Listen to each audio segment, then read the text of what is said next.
Continental Tire Coach's Corner, from sun to rain to snow and everything in between. Continental Tire is engineered to tire for what you do. Extraordinary performance and reliability, putting confidence into driving. For more information and the location of a dealer near you, visit ContinentalTire.com. Continental Tire for what you do. Jeff Van Gundy will join us in the Continental Tire Coach's Corner coming up here in a moment. Update the poll results if you can, McLevin. Okay, it's switched. Should Draymond have been suspended? Now we're at 52% say yes.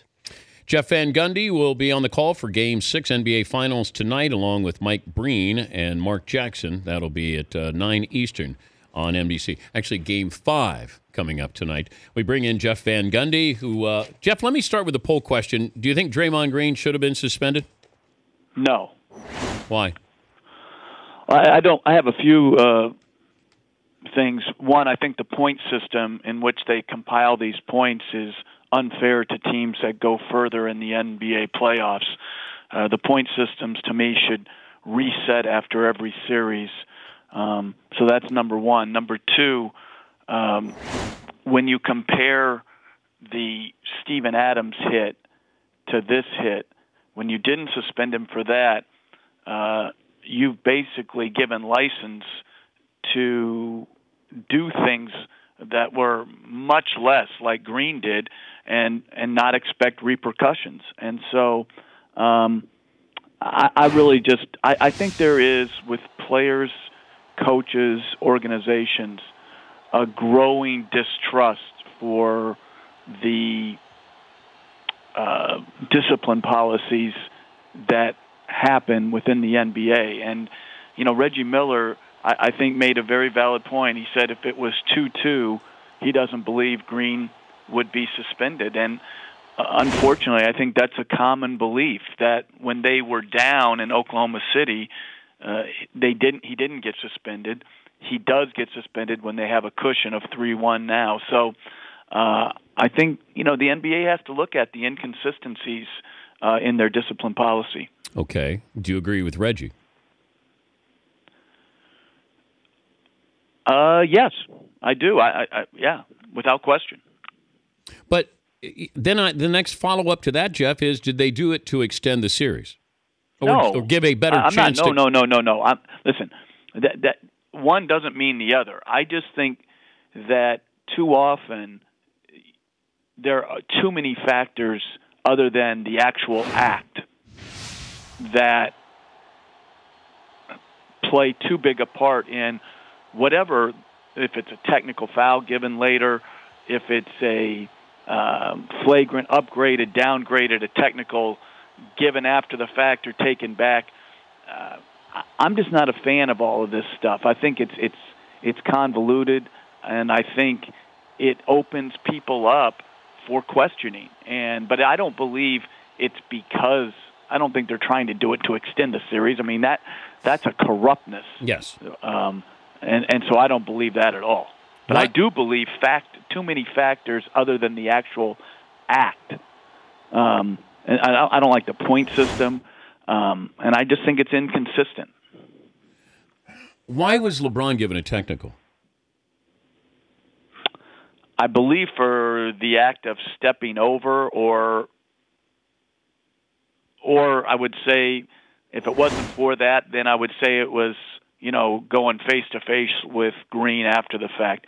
I wasn't under the impression you could give technical fouls, after the game. I don't understand everything that happens after the game. I don't know who makes the decisions, how the decisions are arrived at. With all the increased quote-unquote transparency, I think how the decisions are made is as unclear as ever, or why they're made. Yeah, for all the transparency, there's not a whole lot of transparency. There's only transparency in the final 2 minutes of games here, Jeff. Well, I think that's another completely different thing, and I think a lot of players, and I would agree,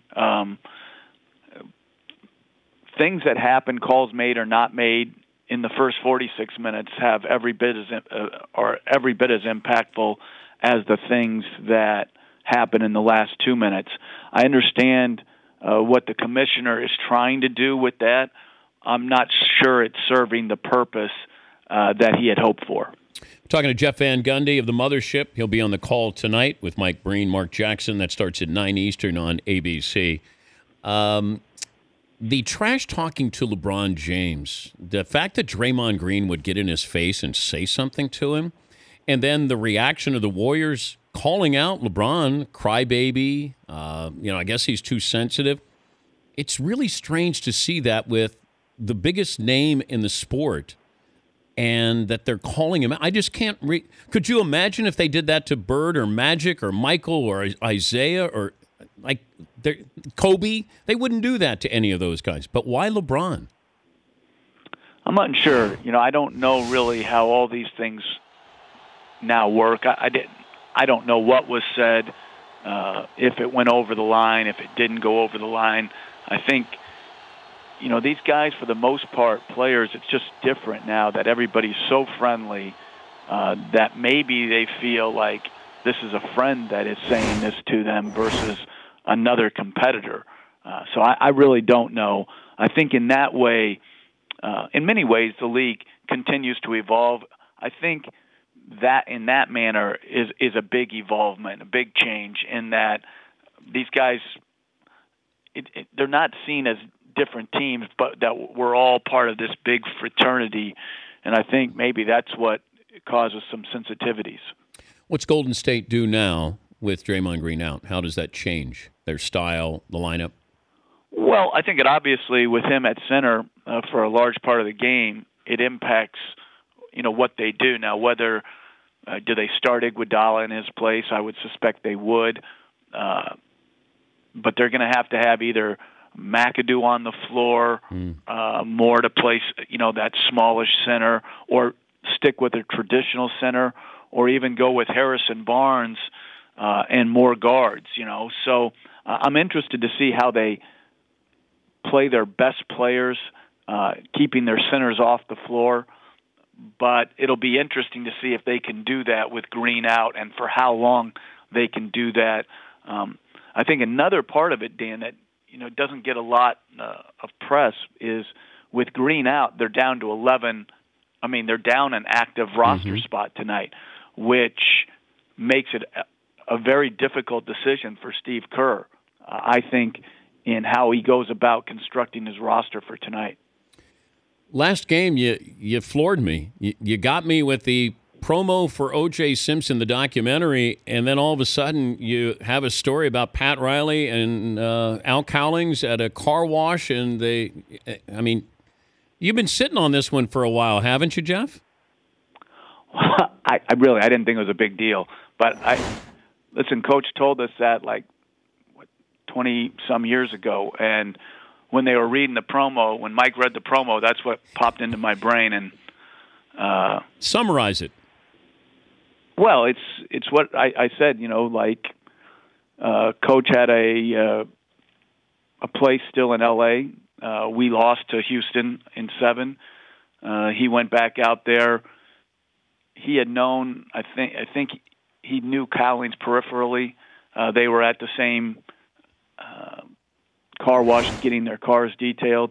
Cowlings waves him over and says that one of the reasons they were going so slow, or the reason they were going so slow, is that O.J. wanted to hear the last part of Game 5 before he pulled in. And so Coach, relayed that to, I think it was in that summer, maybe before we went to Summer League. And, obviously that was one of those wow stories that you hear. And who knows if it's been embellished, or it was embellished by, Al Cowlings or not. I mean, I don't know. I was in the press room that night, and there were 2 monitors in there. One was the car chase, and one was the game. And after a while, nobody's watching the game in that press room that night. Well, it's interesting, being as an assistant with the Knicks in Madison Square Garden, there was a buzz and a murmur, but no one knew what was going on the bench, but you knew it wasn't normal. You also saw a lot of people going in and out, the arena was not full at parts of the game. And I guess they must have had it on out in the, back where you buy the concessions and all that. Yeah, in the concourse. So, it was just it was a surreal night, and I can't believe so much time has already gone by. But you had no idea, but you knew something was going on. And here, Riley as the head coach is different than an assistant. Did you find out during the game at halftime? When did you know what exactly was transpiring here? That's so long, and I'm so old. I don't really remember that. I think it was probably after the game. When did it start? Did it start in the second half, or had it already started in the first half? I don't remember that. I thought it was before halftime. Before halftime. Yes. Yeah.